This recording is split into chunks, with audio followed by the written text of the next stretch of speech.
राम मंदिर उद्घाटनाचा कार्यक्रम हा भाजपचा असल्यासारखा दाखवतोय असं जयंत पाटील यांनी म्हटलं। अयोध्येतील राम मंदिर उद्घाटनाच्या सोहळ्यावरून जयंत पाटलांनी ही टीका केली आहे।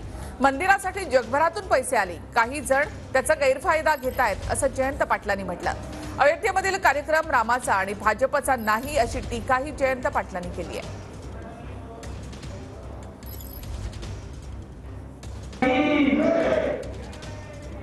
दिला जो न्यास आहे त्याला जगभरातून पैसे गोळा झालेले आहेत आणि प्रचंड मोठ्या प्रमाणात पैसे गोळा झालेले आहेत आणि काही जण त्याचा गैरफायदा घेतीलही, आपलंच कार्यक्रम आहे असं दाखवतील, पण हा रामाचा कार्यक्रम आहे आणि राम भक्त जे आहेत देशभर जगभर त्या श्रद्धा सगळ्यांची श्रद्धा आहे आणि म्हणून अयोध्येच्या कार्यक्रमात निमंत्रण कोण देतंय, कोण काय करतंय, यापेक्षा रामाच्या मूर्तीची प्रतिष्ठापना होते याचा आनंद